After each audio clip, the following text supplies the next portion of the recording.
Well, as we work to maintain healthy heart, monitoring your blood pressure is one way to stay heart healthy.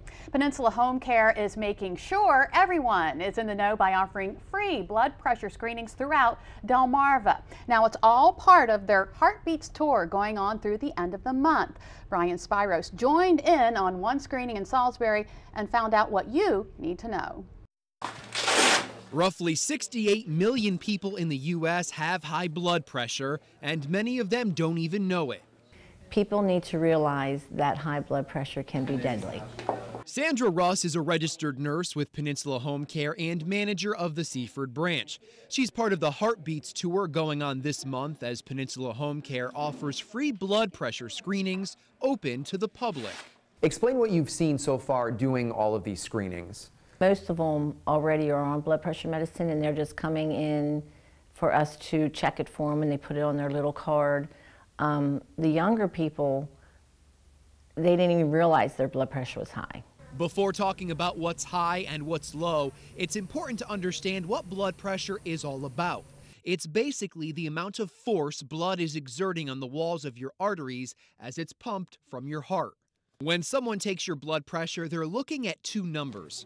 First is the systolic, often referred to as the top number. That shows blood pressure while your heart is beating. Second, diastolic, which is considered the bottom number. That shows blood pressure when the heart is at rest, between beats. Peninsula Home Care says normal blood pressure is 120/80 or lower. So of those two numbers, is there one in particular that people should be paying closer attention to, and why? A lot of research is saying the bottom number is more important because that's the pressure when your heart's at rest. There are several risk factors that can cause high blood pressure. First, there are uncontrollable risk factors, which include race, age, and perhaps most important, heredity. If your parents have high blood pressure or your brothers or sisters have high blood pressure, you really need to go get yours checked. Then there are the controllable factors such as obesity, too much salt, alcohol, smoking, lack of exercise, and stress. If any of these factors made your list, you could very well have high blood pressure.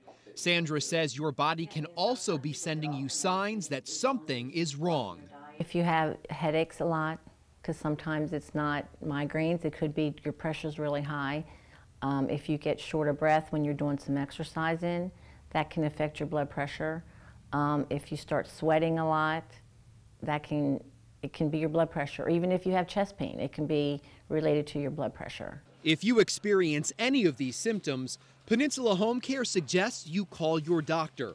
And remember, anyone can fall victim to high blood pressure, from the very young to the very old.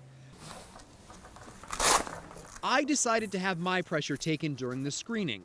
I'm 30 years old, I try to eat healthy, and I'm active.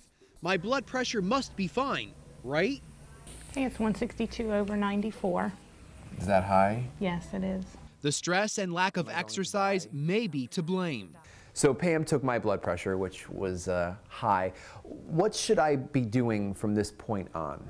I would try to stay away from fatty foods and try to decrease your salt. Try to reduce the stress in your life from your job, and exercise. That advice can go a long way and help lower your blood pressure in a matter of days. But reversing the long-term effects of high blood pressure isn't that easy. Explain what kind of complications you see when high blood pressure goes untreated for an extended period of time. The main thing you'll see is a stroke. It can be mini or it can be a massive stroke. Another one is your kidney disease. You go to kidney failure, have to end up on dialysis. And congestive heart failure is another one, and coronary artery disease. Case in point, Sandra urges you check your blood pressure routinely. If it's high, call your doctor. Maintain a healthy lifestyle even if you're on high blood pressure medication.